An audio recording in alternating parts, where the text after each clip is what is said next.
I'll tell you something about my departure from Pakistan and what he did and why. And because we have just entered the 12th year of my hijrah, and only a few days ago we completed the 11th. So because also there is a prophecy of Hazrat Masih Maud Baad 11 inshallah, which means good things will begin to happen after 11. He didn't understand what the meaning was because the time was not yet come. But we believe, hopefully, that God referred to the 11th year of my hijrah, and then things will begin to happen which will lead to glorious victories for Ahmadiyyat. Already we have seen, but what is to come must be very great. So, but let me first translate and then I'll tell. First of all, briefly I'll tell about this newly published book. It's written by a very high ex-official of Government of Pakistan who knew things right from inside. He was related to the police work and so on. So he has presented many evidence, many positive, strong proofs that Ziaul Haq conspired against the murder of Bhutto and prepared false evidence and influenced the judges and all who were related with this. So if anybody is interested, we can speak of that. You can get the book and we'll have a small introduction of what the book says. But one thing is definite, that he had that conspiratorial mind. He used to conspire and take his personal revenge against anybody he decided. And that was his Islam. So anyway, Bhutto was murdered under a legal excuse, as if he had conspired the murder of one of the party members' father. That was the accusation. And because he didn't like the party member, so he had his father murdered brutally. It's a long case, I don't want to go into the detail. But anybody interested can read the book just to understand the working of Ziaul Haq's mind. Now what happened in our case, the moment I was elected and in fact selected by Allah to lead the Jamaat, Zia did not like this perspective at all. And the entire community of the mullahs rose as one body protesting against my election. Now what had they got to do with the Jamaat Ahmadiyyah's Khilafat election? You know, in private, Ziaul Haq is known to have said, and I have reports from the horse's mouth, he said that this man is a dangerous person. It was he who brought about the rise of Bhutto, because he used to advise him and others in the party leadership. He planned for them and this and that. So he's a dangerous man. For me, you know, he said. And he should somehow be done away with. And he has one of his assistants, very close assistants, who also worked with him hand in hand. And a conspiracy was very soon hatched, apart from the propaganda in the newspapers. The propaganda that was carried out was that he is the wrong person they have chosen. He is an ignorant, person who is a bullish man, who conspires against others, who has his way through force and coercion. So a vagabondish man is chosen to lead the Ahmadiyya community. This was actually the propaganda carried out in the newspaper. Now what is it to them? They should be happy. They should have been happy. They said the previous Khalifa at least had some knowledge. This man is totally ignorant. No knowledge, only this bullish character and this and that. So they're making a mistake of their life, choosing the wrong person. So how could the mistake be corrected if the Jamaat had made the mistake? They thought it fit to rectify the mistake themselves by removing me or beheading me. So the conspiracy was hatched that I conspired against a mullah by the name of Muhammad Aslam, who was a resident of Sialkot, and had him brutally murdered somewhere quietly, and the mullah has disappeared.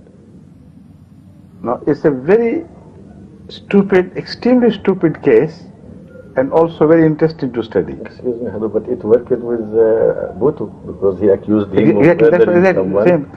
And during that period, he started giving the statements that he posed as if people were demanding from him, the mullahs. This man has murdered him, so have him murdered. So Zia told them, look here, no one is above Bhutto. You see? It was a reminder, don't you worry, just give me time and I will see to it. He will be treated the same way as Bhutto was treated by him. So the conspiracy was that mullah disappeared. And the very next day a report was lodged. And the police refused to have that report registered because it was so absurd. Yesterday a mullah disappears, then the next day the mullahs come and say, have a case registered against Mirza Tahir Ahmad. He has abducted this mullah and got him murdered. Can you imagine such a case? The SHO, whom they all say SHOs are bad people, SHOs are much more honest and men of integrity in Pakistan than the mullahs are. They know the blatant lies when they can go a little way with criminals and sometimes get some money out of the criminals, one against the other. But to know that a person is totally innocent and the report is absurd, it takes a special police officer to have such a case registered. And that poor SHO of Sialkot was not that special man. He was a human being. So he said, run away from it. I can't, this is absurd. It doesn't happen. So they went to somewhere upstairs. On the top floor, they had a reach, and orders came from there.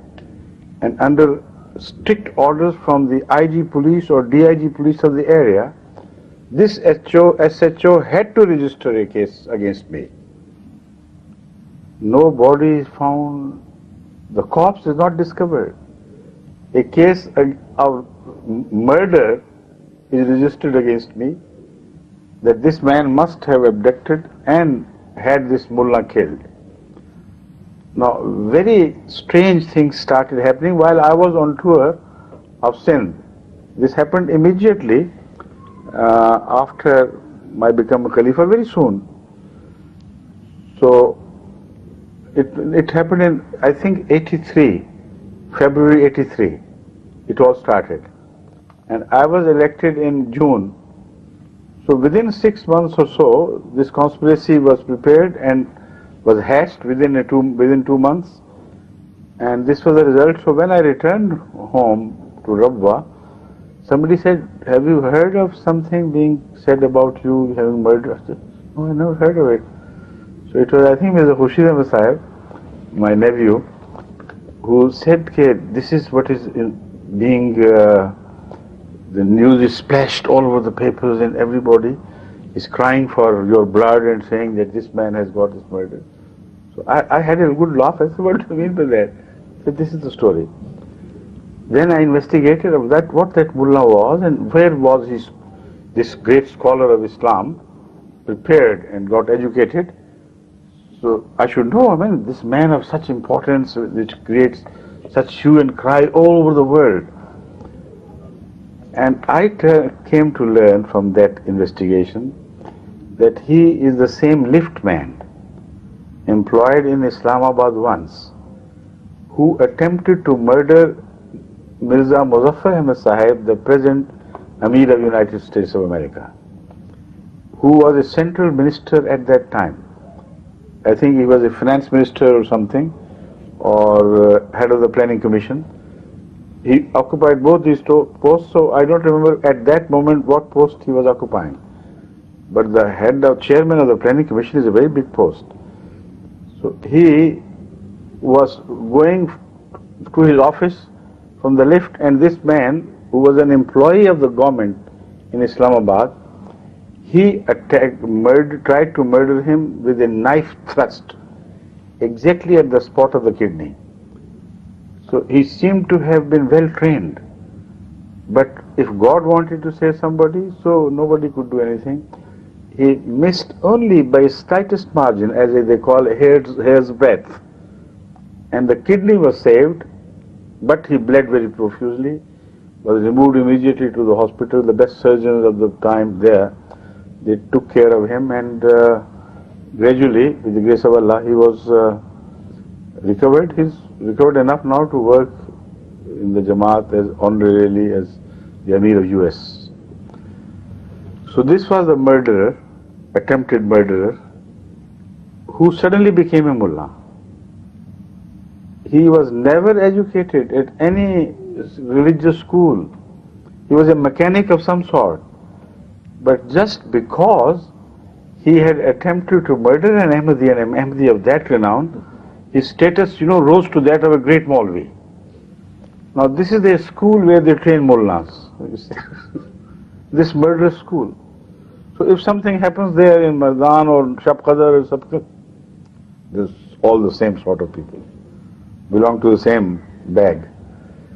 So this, suddenly he was called Maulana Muhammad Aslam Qureshi. So because I had never heard of this name before, so that is why I was surprised. I said, find out which Maulana that is, from which great institute of Islamic studies did he pass and graduate. So I was told that no, none. An ordinary, small, educated person, less than mediocre education, and he was a technician, and he was serving as a liftman or something when he attempted to murder him. Now his case became very notorious throughout Pakistan. Now people warned me that, look here, this is what's happening, and gradually Zia started making threatening statements, even on television, etc., that look here, we are aware of it. And at one point he said, I'm appointing a man of my trust. So, but keep it at rest. Don't get unduly worried. We will punish the culprit. By that he meant me, of course. And the inquiry was getting closer to and being shifted to the commissionary of Faisalabad, which covers Rabwa. From Sialkot, it started traveling closer to Rabwa. I didn't take notice of that in the least. People told me, I said, but look here, if it is a regular allegation against me of murdering somebody, I cannot take any defensive measure, because if I run away from justice, the name of Khilafat will be blemished forever afterwards. And nobody would go into the records of whether he was a criminal Khalifa or an innocent one. It's better to die as an innocent person than to live under the blemish of a criminal, being a criminal who fled from justice. So that was my argument. Everybody understood. So yes, we fully agree. There was not one disagreement in among the Jamaat elders. You're right. Let's hope and see what happens. So it went on. This man remained disappeared, remained unknown, somewhere he had gone. And they continued to press me, pressurize me. And the case was being built and properly, atmosphere was prepared. Then began the reports that it is a much deeper conspiracy than you think. It's not just a case of a mullah who is supposedly murdered, but it's a much wider conspiracy of destroying Ahmadiyyat and Khilafat. And military plans have been made.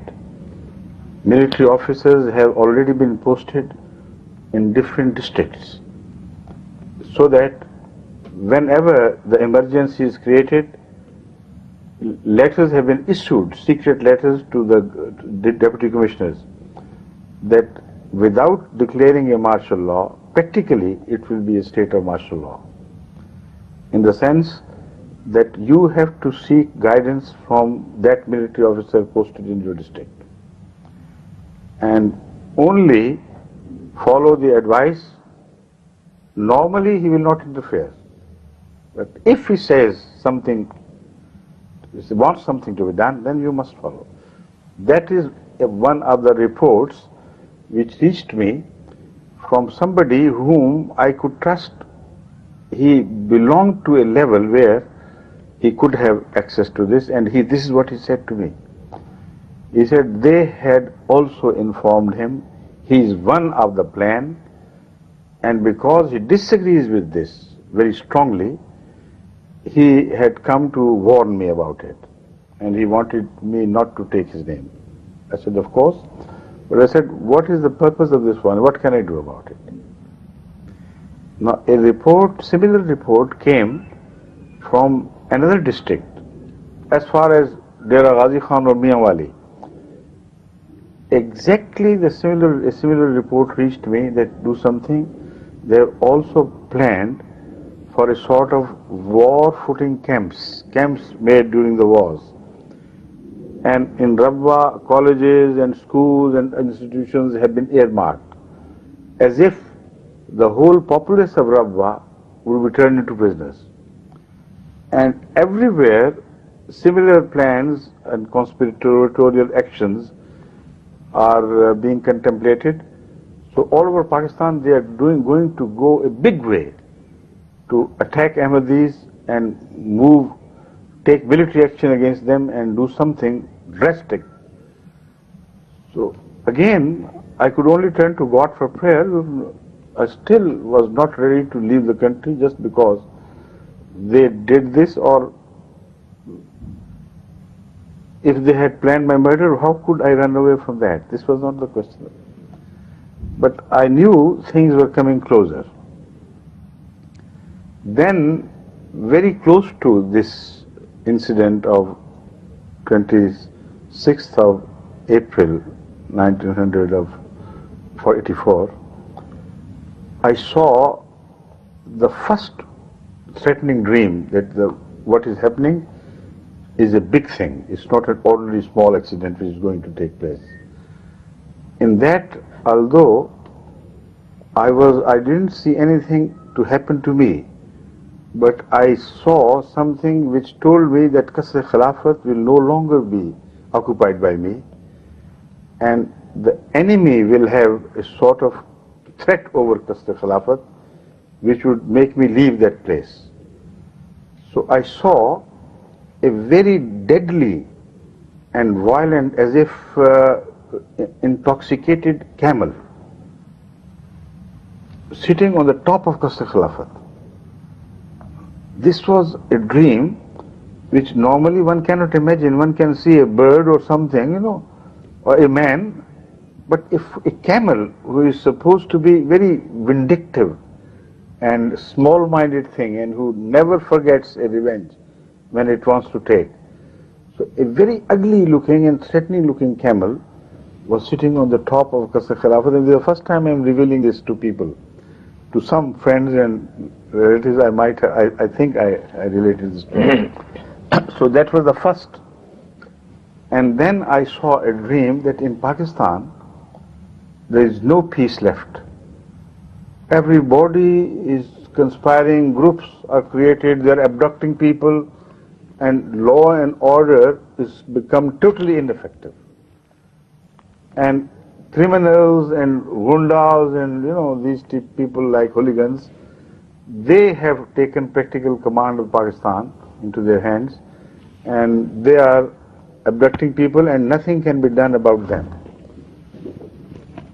So that again was one step further to mentally prepare me that this country is no longer fit for the caliphate to work from this soil. Then, after a while, we heard the reports that the plan was to have me murdered under the supposed crime of this mullah's murder, and the mullah is safely deposited somewhere in some foreign country. And perhaps to prove that this was a murder, they will have to either unearth some body and say this is that mullah's, or maybe he is murdered later on, but that was the problem. If he was murdered a year or two after the incident in a different country, how could they relate that crime to me? So that was a dilemma for which some conspiracy was going on. But what we read from the newspapers there, I don't have a direct report of what the conspiracy was. But from newspaper readings, I could surmise that they have the plan of attacking, suddenly raiding my residence, which is called Qasr Khilafat, and to smuggle some sort of loose evidence like a corpse, dead body or something, and dig it from under the floor and say, look here, this is the mullah. And later on when he is discovered, either they say, oh, this is a mistake, or maybe he is murdered in exile too. So nobody returns to tell the story. Other evidences began to crop up. Like I received a cassette, which I still have here somewhere deposited, of one Ahmadi who interviewed incognito the police officer who was posted, one of the police, very important police officers, who was posted for preliminary inquiries, and he made a thorough work of that. This man reached him through a common friend, and it's a very interesting recording, although slightly blurred, but you can still understand what is being said and recognize the voice. This man was, questioned about his inability to take any action. He said, you are supposed to be a very strong, experienced police officer. Why have you not moved against Mr. Tahir Ahmad and done away with him? This police officer's retort was, look here, I'm not a stupid man. I have a 35 years or 45 years service, I don't remember which, but about 35. And I have a long experience of criminal investigations. And I can swear by any name, and I can wager my life if I am proved wrong in what I am going to tell you. It is not the work of Mr. Tahir Ahmad, it is not the work of any Ahmadi. Even if a single Ahmadi is involved in this, come and shave my beard with dirty water and then have me hanged. So this was his response. He said, I am not an Ahmadi, you know that, and I am an experienced, well-known police officer, the government has trusted me, but in this case there is no truth whatsoever in the mullah's allegations. This was his report, and later on the investigation was taken away from him and given to another SP from a different district. Now his story also reached us in a very interesting way. This man became ill, and he was sent to UK for treatment. And Ahmadi learnt of this, and fortunately for him, he had a common friend who introduced him to this police officer, big police officer, and said, okay, look here, he wants to come to you and ask you some questions. Now this man came to me and inquired from me that should I hide under a pseudonym, a wrong name, and should I tell them a different story of whether I'm non-Ahmadi and this. I said, no, don't do that at all, because the moment you do it, you're no longer an Ahmadi, then you'll actually become a non-Ahmadi. If you use falsehood for the sake of gaining an end, it's stupid. I'm not interested in those facts, more than in your own soul and spirit. So be honest and be straightforward. He had already sent a message which was slightly confusing and which was not the whole truth. They should telephone him, apologize, and tell him you are an Ahmadi and staunch Ahmadi. You have heard this, and that is the only reason he wants to come. You want to come, go to him and get his version of how he investigated and what was his findings. And if he is agreeable, he would come. Otherwise, no, call it off. So this man, either under the influence of his illness or something, he had quite softened, and he wanted to be honest and true. He said, "All right, thank you very much for telling me the truth. Even if you had come, I would have known." But he said, I'm very glad that you have behaved like an honest man. I am ready to come out with a clean breast. Whatever I know, you question me and I'll tell you. Now, interestingly, his story related to the departure of this mullah after some years or some months remaining in hiding in Balochistan and in Sindh to Saudi Arabia. He traced him and reached the place, the shopkeepers with whom this mullah was free and used to frequent them. And when his man inquired from there, he became panicky, this man, shopkeeper. And suddenly, this mullah was no longer heard from in Saudi Arabia, he went somewhere else. So he said, this is my story, all that I know. And then the investigation was taken away from me, and so I don't know what happened. But this is certain that he was alive. We have positive proof that he traveled from some agency to Saudi or made a step in between, I don't remember, but he ultimately landed in Saudi Arabia. It was there that he was traced by this officer. And then when his man inquired, he disappeared. So everybody was surprised where he had gone, and what we came to learn of him later on, first I'll reach that end, then start telling you the story of my journey and all this. Ultimately, this man was discovered to be in Iran. Now imagine, this man was a very staunch Sunni and anti-Shia person.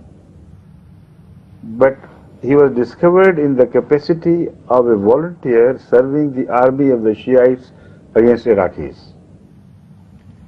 And he had become a Shia and had married there a Shia woman. Now, anybody can make a guess whether he went with the connivance of the government of Saudi or on his own, but when he felt the threat, he thought the safest place was to Iran, and there he posed as if he was a renegade, and he deserted his faith and had come over to fight for the cause of Iran. And they actually included him for a while. Later on, I think something happened which he was ultimately discarded. But he married a half-witted woman in some, in some areas. I don't remember the name, but we have got all the records. And incidentally, the police, the army intelligence, one of the branches of the army intelligence, who did not know the conspiracy, because everybody was not, of course, brought into trust. These conspiracies happen or hatch within a small circle, everybody else does not know. So there was a colonel of intelligence who happened to be posted in Iranian embassy. There this mullah came, and the way he presented his papers, this colonel was a very intelligent man. He suspected him to be that person right from the start, and then pursued him and sent an official report that we have got hold of Mullah Aslam Qureshi. He is alive and kicking. You see, and very much so. This intelligence, Pakistani intelligence. Yes, mashallah. Non-Ahmadi, of course. Non-Ahmadi. We don't know him who he was, but we only learned his name. Yeah. And he reported to his counterparts in Pakistan, and this matter was taken up suddenly, so seriously, that it was the government of Nawaz Sharif in the Punjab in those days. And Nawaz Sharif called a public conference, press conference. Was Nawaz Sharif the Prime Minister in those days? Or was he the Chief Minister of the Punjab? If it was during the Junejo period, then he was the Chief Minister. So that is immaterial. I remember that it was Nawaz Sharif who called a press conference and said that it's a very serious thing we have come to discover, and he started taking all the credit. And he wanted to issue a press conference on the issue and what we are going to do about it. He was strongly advised by police not to do it. He said, don't over much highlight because this will benefit Ahmadis, and others. So he said, now the thing has come. We can neither vomit nor swallow it. So let the IG police take up the press and issue the statements. So actually, the IG police appeared on television in Pakistan and said, look here, this is the mullah you have been blaming on Mirza Tahir Ahmad, and all this hue and cry, and many Ahmadis were murdered and looted and robbed by the exciting of mullahs, by the excitement mullahs created among the mobs, and the way they were provoked to take their revenge. Is this the man? How on earth could he run away? How could your intelligence agencies keep so dumb over it or blind to the fact that he ran away?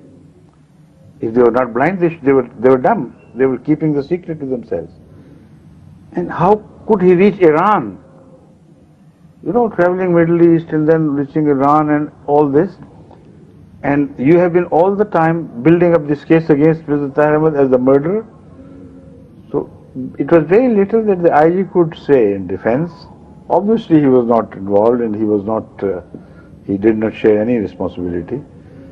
So it was a very strange sort of press conference which was held.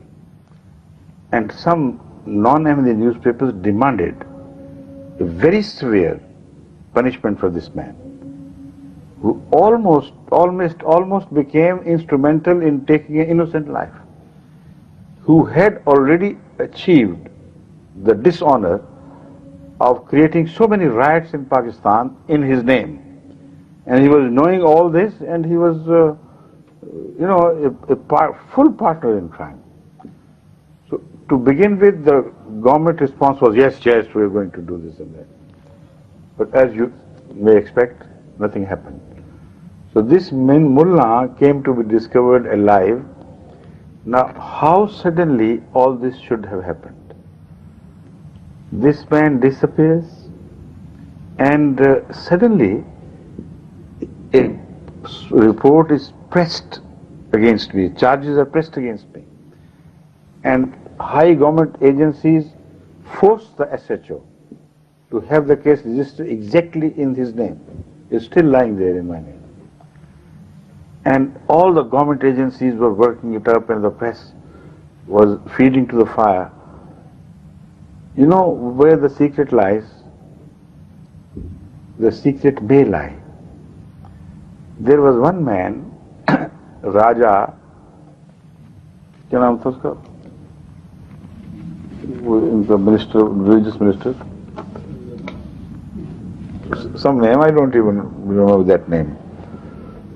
He was a minister of religion during Zia, and he was his right-hand man, almost in all conspiracies. Now, this was Mr. Raja, who fought his case, who defended him during his attempted murder of Imam Ahmad. Uska naam bhi kuch haqi hai, Zafrullah. Now, these are hard facts, which we know. That he knew him personally. He knew this mullah so closely that it was he who advocated the case of this mullah during his trial for the attempted murder of Imam Ahmad. And he, boasted of doing it so successfully that he was only imprisoned for 2 years for that attempted murder of a high government official. And he said, okay, it's okay, leave it alone. Now we know for certain this was the connection between the two. We have no evidence that the conspiracy was hatched by Raja Zafar al-Haq. So all I am telling you is what I know. It is for anybody to judge what may have happened. But we also know that his sons used to visit Islamabad, one of his sons, from his village, and they were well-off people. Who was giving them money, who was supporting them, nobody knows. But he used to visit Islamabad, where Raja Zafar al-Haq also lived. So it is not an allegation against Raja Zafar al-Haq or Zia al-Haq, but I have no doubt whatsoever that the government of Zia al-Haq was involved. Through whom? Allah knows best. It was a conspiracy because he built it up and carried it to the point of a tempo where the whole country was crying for my blood. And Zia was giving them support. When it is proved, don't worry, we'll do something to him. He is not Abba Bhutto. So repeatedly, Bhutto's name was implicated in this and equated with me. So what happened later on, why I left the country, we have very little time left now to say that. We don't have even time for translation, have we? Huh? How many minutes? 2 minutes. So we better leave it as such, untranslated, and inshallah next meeting we'll spend about 2 days or 3 days on the whole. This is a very interesting tale to be told. Okay? So then, let me give a hint.